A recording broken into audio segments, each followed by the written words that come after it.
जयसेन स्वामी धर्म रत्नाकर ग्रंथ के ज्ञान प्रकरण ज्ञान दान फलम प्रकरण में कहते हैं, धर्म का मूल कारण जो दया है वह भी ज्ञान के निमित्त से सिद्ध होता है। आगम में भी पहले ज्ञान तत्पश्चात दया प्रसिद्ध है। क्या? पहले ज्ञान और फिर दया, कि पहले दया फिर ज्ञान? पहले ज्ञान फिर दया, पहले दया फिर ज्ञान। इसमें तो आचार्य ऐसा कह रहे हैं, पर होना क्या चाहिए? मुख्य बात है ये, जब तक जीव तत्व का ज्ञान नहीं होगा, जब तक हम यह नहीं जानेंगे किसमें जीव है, तब तक आप दया कैसे करेंगे? कैसे करें? हमने यदि एकेंद्रीय से लेकर के सैनी पंचेंद्रीय तक के जीवों को जीव माना है, इसलिए हम उनकी रक्षा के लिए तत्पर रहते, उनको किसी प्रकार से हमारे द्वारा कष्ट ना हो इसका ख्याल करते। और जो लोग उनमें जीव मानते ही नहीं है, वो सैनी पंचेंद्री गाय भैंस ऊंट बकरी इसकी भी बलि दे देते। उनको उन्हें मारने में काटने में कष्ट ही नहीं होता है। खून की नदियां बह रही, चारों तरफ खून ही खून है, उस पर खड़े हैं और इत्मीनान से उनको कोई ना दुर्गंध आ रही है, ना ग्लानि हो रही है, ना आंख बंद हो रही है, ना उनको मन में किसी प्रकार की पीड़ा हो रही है। वो पशु छटपटा रहा है, लेकिन उसकी छटपटाहट उन्हें सामान्य लगता है कि तो इसका काम ही है, ऐसा करेंगे तो छटपटाएगा। उन्हें रंच मात्र भी कष्ट नहीं होता। क्या? इसीलिए वो उनकी हिंसा कर देते। लेकिन जिस दिन ज्ञान हो जाता है कि जैसा सुख दुख का संवेदन मैं करता हूं, वैसा ही सुख दुख का संवेदन समस्त प्राणी करते, भले वह एकेंद्रीय हो या पंचेंद्रीय। ये कब ज्ञान होगा? जब ज्ञान होगा तब ऐसा भाव जागृत होगा। अन्यथा पेड़ काटने में भी हमें कोई तकलीफ नहीं। चींटी मक्खी आदि जो जीव जंतु हैं, उनके ऊपर कीटनाशक छिड़कने में भी कोई तकलीफ नहीं। मच्छरों को मारने में लोग वो रैकेट से मारते हैं, उनको दया है ही नहीं। क्यों नहीं? क्योंकि उनको ज्ञान नहीं। ज्ञान हो जाए तो वो ऐसा कृत्य नहीं कर सकते। हम तो वे लोग हैं जो 3 इंद्रिय चींटी जिसके कान नहीं होते, 4 इंद्रिय मच्छर जिसके कान नहीं होते, यदि वो हमारी हाथ में यहां बैठा और हमने हाथ लगाया, वो छटपटा के नीचे गिर गया, तो हम उसे अपने हाथ की हथेली में उठा करके नमो अरिहंताड़म, नमो सिद्धाड़म, नमो आयरियाड़म, नमो वज्झायाड़म, नमो लोहे सब सावण सुना रहे। क्यों? क्योंकि हमारे भीतर दया है, लेकिन वह दया ज्ञान पूर्वक है। कैसी है? ज्ञान है, इस कारण से ऐसा भाव, क्योंकि हमको बचपन से सिखाया कि किसी तड़पते हुए मरते हुए जीव को नमोकार मंत्र सुनाना चाहिए, तो हमने फटाफट सुना दिया। हमने ये नहीं देखा कि सुन रहा है कि नहीं सुन रहा है। हमारे भाव में सुनाने का भाव है। वो सुन रहा है नहीं सुन रहा है बात की बात, ठीक है। तो यहां पर यदि आचार्य जयसेन स्वामी कह रहे हैं कि दया से पहले ज्ञान जरूरी है, जिस दिन आपको हमको सबको ज्ञान हो जाएगा, हम तो अपने आप दया से भर जाएंगे। तो इसीलिए यहां पर यह बात है। फिर आचार्य क्या कहते? प्राणी धर्म के आश्रय से, प्राणी धर्म के आश्रय से मनुष्य जन्म में और देव जन्म में उत्पन्न होकर संपूर्ण इच्छित सुखों और हितों को प्राप्त करता है। देखो यहां पर धर्म की महिमा बतला रहे। प्राणी अर्थात आप हम सब धर्म के आश्रय से, किससे? यदि धर्म का आश्रय है तो, आपने धर्म को अंगीकार किया है तो, यदि धर्म का आश्रय नहीं है तो सुभीति यहां जन्मदिन मनाने नहीं आ सकती। वो तो सीधे कहेगी मम्मी क्या है ना, आपको जब देखो तब तपोभूमि तपोभूमि, और कुछ कार्यक्रम बनाओ ना, कहीं होटल चलते हैं, कहीं घूमने चलते हैं, कहीं बाहर होकर के आते हैं, ऐसा बोल सकते हैं बच्चे इस उम्र के। लेकिन धर्म का आश्रय मिल गया, बचपन से बात आ गई कि नहीं जन्मदिन पे तो कुछ भी हो जाए, भगवान के दर्शन करना है, अभिषेक देखना है, सांझ धारा करवानी है, इसके साथ ही गुरुदेव का आशीर्वाद लेना है। ये क्या है? इस दिमाग में फिट बैठ गया। किस कारण से? धर्म के कारण से। तो प्राणी धर्म के आश्रय से, किसके आश्रय से? धर्म के आश्रय। अब छोटे छोटे बच्चों का जन्मदिन मना लेते हैं। अब तन्मयी 1 साल की हुई, इसको क्या पता कि मेरा जन्मदिन कहाँ मनाया जा रहा है, क्या मनाया जा रहा है, उसको क्या पता है? तुमने आरती की, पूजा की, पाठ की, डेकोरेशन किया, उसके लिए कोई मायने नहीं रखते। लेकिन ये हम संस्कार दे रहे हैं। क्या दे रहे हैं? उसको आज वो दृश्य उसकी आंखों में होते हुए हृदय में अंकित हो गया, हृदय में अंकित हो गया। उसने जो देखा है वो तो आ गया ना। अब बाद में जब वह बड़ी होगी तो वो इमेज उसकी आंखों के सामने आएगी। अभी से हमने वैसे संस्कार देना प्रारंभ कर दिए,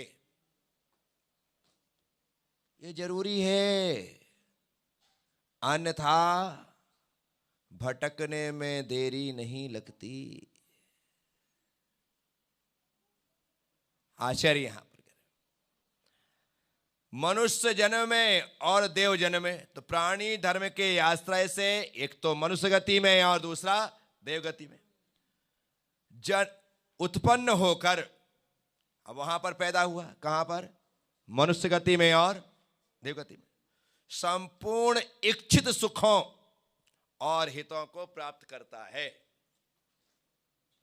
यहां पर धर्म किया, देवगति में जाएगा, देवगति में धर्म किया, यहां पर आएगा और अपने इच्छित जो वह सुख चाहता है, जो सुख, ऐसे किसी व्यक्ति का नाम बताओ जिसके कोई सुख की इच्छा ना हो? कोई है? हर व्यक्ति को, किसी को तन का सुख चाहिए, किसी को मन का सुख चाहिए, किसी को धन का सुख चाहिए, किसी को परिजन का सुख चाहिए, किसी को पुरिजन का सुख चाहिए। परिवार में सब अच्छे हैं लेकिन पड़ोसी खराब है, तो ये भी लगता है कि यार पड़ोसी और अच्छे हो जाए तो मजा आ जाए। पुरिजन, इनका सुख चाहिए। बंधुजन, जो यार दोस्त हैं, उनका सुख चाहिए, उनका सुख चाहिए। फिर इतना ही नहीं, भोजन, इसका सुख चाहिए। इतना ही नहीं, भजन, जहां जहां जन लगा है हर जन को, उस जन को ध्यान में रखते हुए सुख की कामना कर लेनी चाहिए। क्या? सबको सुख चाहिए। किसी ना किसी प्रकार की कमी हम में होती है। किसी के पास स्वस्थ शरीर है तो मन बड़ा चंचल है, किसी का मन में चंचलता नहीं है तो धन का अभाव है, किसी के पास धन भी है तो परिजन अच्छे नहीं है, सब गिद्ध दृष्टि लगा के बैठे। किसी के परिजन बहुत अच्छे हैं तो उसके पुरिजन खराब। क्या? अड़ोसी पड़ोसी आसपास के लोग, गली मोहल्ले के लोग बड़े बेकार हैं, हमेशा कोसते ही रहते, वो भी अच्छे हो गए तो शरीर का स्वास्थ्य ऐसा खराब रहता है कि पत्नी कुछ भी बना के खिलाना चाहे तो खाने के इच्छा होते हुए भी नहीं खा सकते। क्यों? क्योंकि पेट खराब है, भोजन अच्छा नहीं मिल रहा है। ये सब कुछ होने के बाद सब अच्छा मिल रहा है, लेकिन परिवार में धार्मिक भावना नहीं, तो कभी भजन और पूजन करने की इच्छा ही नहीं होती है, कोई राय नहीं हो रहा है। ये सारे के सारे संयोग मिलना बड़ा दुर्लभ है। तो इच्छित सुख, क्या कहा? क्या कहा? इच्छित सुख, हमारे मन में जिस सुख को पाने की इच्छा हो उसका नाम इच्छित सुख है। आप जो पाना चाहते, सुंदर, तुम्हारे पास क्या कमी है? घर खुद का, गाड़ी खुद की, लाड़ी खुद की, वो तो खुद की होती है, बच्चे, सब कुछ आनंद है, धन दौलत कोई कमी नहीं है, फिर तुम यहां क्यों आए? तुम्हारे पास सारी सुख सुविधाएं हैं, ऐश और आराम है, फिर यहां काहे के लिए आए भाई फालतू? है? हाँ, ये सुख यही मिलेगा। क्या? वहां पर सारा इंद्रिय सुख, सांसारिक सुख मिल सकता है, लेकिन जो आध्यात्मिक सुख है, आत्मिक सुख है, वो एक बार में तुमने सही जवाब दे दिया, तुम इनाम के पात्र हो यार। क्या? ये सुख यही, वो अन्यत्र नहीं मिल सकता। जो हम यहां पर पाएंगे ना, वो यदि दुनिया में मिल जाता फिर यहां आने की जरूरत थोड़ी पड़ती है। पर वो सुख सिर्फ यहीं मिल सकता है, और उस सुख को लेने के लिए हम सारे कष्ट सहने को तैयार हैं, सब कुछ सहने को तैयार है। रहने को जैसा मिले स्वीकार है, खाने को जैसा मिले स्वीकार है। अरे घर तो वहां रह लेंगे, अच्छा है, खाने के लिए घर में मिल जाएगा, मिलता ही है, दुनिया खुली पड़ी है, कहीं खा लेंगे, लेकिन ये सुख सिर्फ यहीं पर मिल सकता है। इसलिए कबीर ने कहा, जो सुख है सत्संग में वो बैकुंठ ना होए। क्या कहा? जो सुख है सत्संग में वो बैकुंठ।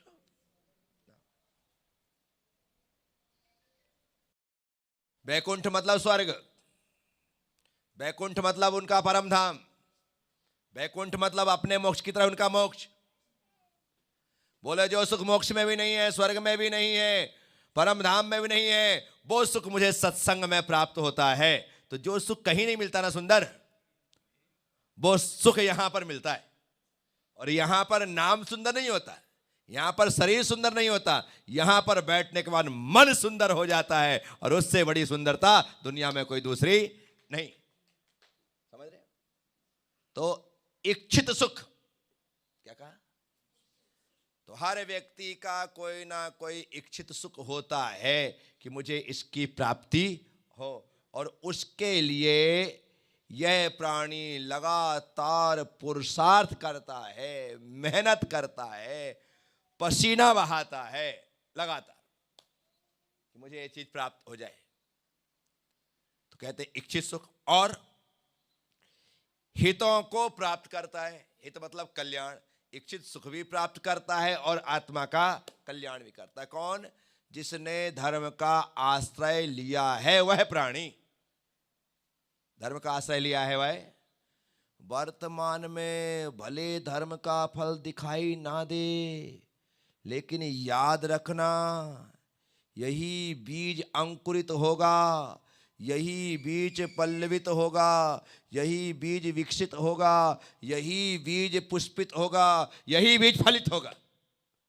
अंकुरित, विकसित, फलित, पुष्पित, फलित जो सब है, सब इसी धर्म के बीज से होने वाले हैं। किससे होने वाले?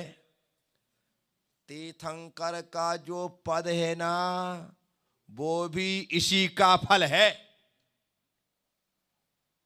अन्यथा आचार्य कुंद कुंद स्वामी ऐसा थोड़ी कहते पुण्य फला अरिहंता। अरिहंत का जो पद है वह पुण्य का विचार करो। इसीलिए धर्म का बीज बोना चाहिए। बो दिया है तो उसके अंकुरण का इंतजार करना चाहिए। देखो बहुत सारे अंकुर होते हैं, ये सप्त धान्य होते हैं ना, जो अंकुरारोपण के अवसर पर डाले जाते हैं। आज डालो कल सुबह अंकुरित हो जाते हैं। अरे इसको तो छोड़ो, आजकल डॉक्टर कहते हैं अंकुरित खाया करो, शाम को पानी में डाल देते हैं, सुबह उसमें अंकुर आ जाते हैं, इतने जल्दी जाते हैं। लेकिन कुछ ऐसे बीज होते हैं वो एक दिन में अंकुरित नहीं होते। उदाहरण की तौर पर आज चना डालो कल अंकुरित हो जाएगा, लेकिन आज धना डालो, धना एक दिन में अंकुरित नहीं होता, 8 दिन में नहीं होता, 10-10, 15-15, 20-20 दिन लग जाते हैं, तब उसमें अंकुर फूटता है। क्या धना में और चना में आज डालो 20 दिन में इतना बड़ा हो जाएगा।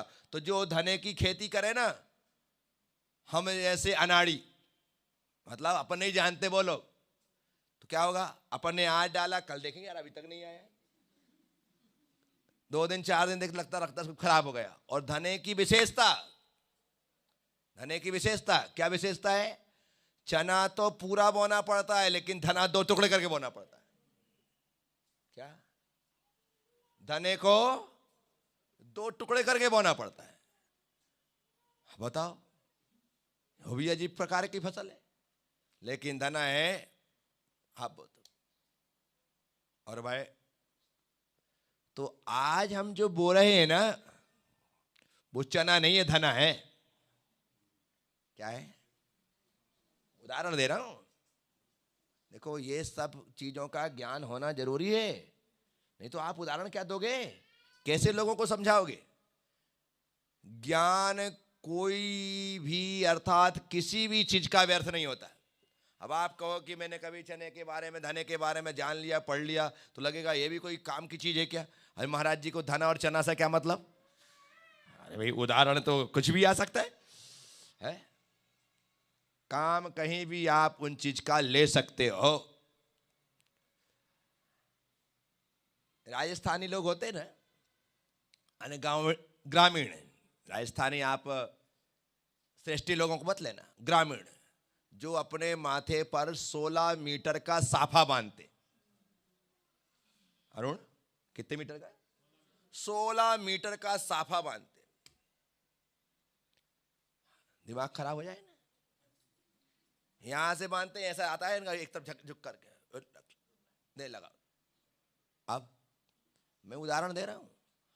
अब वो साफा खाली साफा नहीं है, वो मौके के अनुसार से उसके विविध उपयोग करते। कभी कुछ बिछाने ओढ़ने को ना मिले तो आधा बिछा लेते, आधा ओढ़ भी लेते। कभी आड़ करने के लिए कुछ ना मिले, कुछ करना है, उसकी मिसेज आदि को नहाना है, कुछ करना है, तो पूरा एक शानदार तरीके से उसको बांध करके पर्दे की आड़ लगा के नहा ले आराम से, ऐसा कर लेते। उसकी कभी लुंगी बना ले, कभी कुछ भी कर सकते। XYZ एक साफा है। ये तो बहुत बड़ा हो गया। कर्नाटक जाओ, तमिल जाओ, वहां पर लोग ज्यादातर जो ग्रामीण लोग हैं, श्रेष्ठी लोग हो गए तो अलग हो गए थोड़े से, लेकिन लोग हैं, और उसमें भी जो ज्यादा श्रेष्ठी हैं वो लोग भी लुंगी पहनते। क्या कहते हैं, जो ज्यादा श्रेष्ठी भी हैं, ऐसा नहीं। एक जो बीच वाले हैं वो आजकल पैंट शर्ट में आ गए, जींस टी शर्ट में आ गए, लेकिन जो विशेष बड़े लोग हैं, जैसे हमारे वीरेंद्र जी की धोती पहनते हैं। वीरेंद्र हेगड़े जी ने कभी लुंगी नहीं लपेटी, ये ध्यान रखना। सुरेंद्र जी पहनते हैं, वीरेंद्र जी हमेशा धोती पहनते। क्या, धोती और कुर्ता उनके फिक्स, वो अलग ही प्रकार वो पहनते हैं, और एक अपना दुपट्टा यहाँ रखते हैं, और उनकी ड्रेस पक्की है। उन्होंने कभी लुंगी नहीं लपेटी।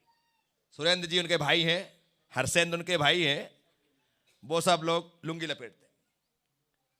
अब वो एक जरा सी लुंगी, उसके भी ऐसे ही काम, उसके भी ओढ़ लो, बिछा लो, नहा लो, धो लो तो तौलिया का काम कर ले, लपेट लो तो लुंगी का काम कर ले, बिछा लो तो चद्दर का काम कर ले, ओढ़ लो तो चद्दर का काम कर ले, बिछा लो तो दरी का काम कर दे, अटका दो तो पर्दे का काम कर दे। एक ही चीज है। तो इसलिए ज्ञान कोई व्यर्थ नहीं होता। तो चना और धना की बात कर रहा था मैं। हाँ, जरूर नहीं 20 दिन, 15 दिन में भी आ जाता है, परंतु 10 दिन के बाद से उसमें अंकुर दिखाई देना प्रारंभ हो सकते हैं। क्या? हाँ। तो चना 1 दिन में और धना 10 से 20 दिन में अंकुरित होता। तो हम जो धर्म का बीज बो रहे, अब आप सोचो कि इसका फल इसी जन्म में दिख जाए, कोई जरूरी? अरे भाई अब तो इतना धर्म करते हैं, इतना कुछ कर रहे हैं, फिर भी देखो हमारे कितने बुरे दिन हैं। अरे भाई, जो तूने पिछले जन्म में बुराई का धना बोया था ना, ये उसकी फसल काट रहा है। अब अच्छाई का बो तो आगे कटेगी। हमने किया है उसका फल भोग रहे हैं। तो यहां पर आचार्य महाराज वही फरमाते, वही बतलाते। तो इच्छित सुखों और हितों को प्राप्त करता है कौन? जिसने धर्म का बीज बोया है। ये सौभाग्यशाली हैं, ये बच्चे सौभाग्यशाली हैं कि इनको इतनी सी उम्र में धर्म का बीज बोने का अवसर मिल गया। इतनी सी उम्र मिल गया। हमें तो किसी को 40 साल में, किसी को 50 साल में, किसी को 60 साल में, किसी को नमोकार मन सुनाने के टाइम पे धर्म मिला। क्या मिला? आखिरी में। अब आखिरी में मिला धर्म सुनने का अवसर। किस्मत से यदि धना के स्थान पर चना बो गए ना, तो फायदा यह हो जाएगा कि आखिरी में नमोकार मन सुनो, स्वापी देवोपी देवस्वा। कुत्ते ने नमोकार मन सुना और देव बन गया, ये चना बोया। क्या बोया? ये चना बोया, तत्क्षण फल मिल गया। पूर्वा भील ने कौए के मांस का त्याग किया और देव बन गया, तत्क्षण फल मिल गया। तो ऐसा भी होता है, कोई धर्म के रूप में चने को डाल देते हैं तो तत्क्षण फल मिल जाता है, और कोई धना डाल देते हैं तो टाइम लगता है। समझ में आया? तो बात यहां पर समझ की। सर्ववादी समूह ने निर्विवाद रूप से, क्या कहते हैं? सर्ववादी समूह ने, जितने वादी और प्रतिवादी हैं। कौन है? वादी और प्रतिवादी। जो पक्ष और विपक्ष, उसे वादी प्रतिवादी कहते। दो ही चीज होती है, एक तो वादी होगा, एक प्रतिवादी होगा। तो सर्ववादियों ने, सर्ववादियों के समूह ने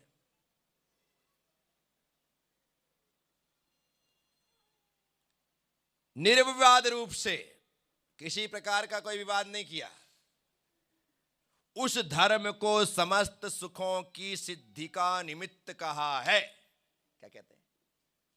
सभी लोगों ने निर्विवाद रूप से चुन लिया। भले एनडीए ने राष्ट्रपति के लिए श्रीमती द्रौपदी मुर्मू का नाम सिलेक्ट किया, लेकिन लेकिन लेकिन बोलो क्या? जो विपक्ष के लोग थे उन्होंने भी मुर्मू को वोट दिया। क्या किया उन्होंने भी?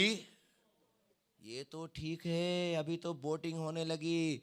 ऐसे भी अवसर आए हैं कि जब दोनों पक्षों ने निर्विवाद रूप से बिना वोटिंग के राष्ट्रपति चुन लिया। वोट डालने की जरूरत थी? सभी लोगों ने निर्विवाद रूप से। कई अभी जो पंचायत चुनाव हुए, उसमें सैकड़ों सरपंच मध्य प्रदेश में ऐसे बने जो निर्विवाद रूप से, निष्पक्ष रूप से चुन लिए गए। कैसे? उनको चुनाव वोटिंग हुई नहीं, बोले फाइनल आने की, यहां पर नामांकन हुआ और उनका दूसरा सामने खड़े ही नहीं हुआ, चुन लिया गया। ऐसे भी होते। तो यहां पर कहते हैं सभी वादियों के समूह ने निर्विवाद रूप से धर्म को समस्त सुख की सिद्धि का कारण माना है। धर्म ही सभी प्रकार के सुख का कारण है।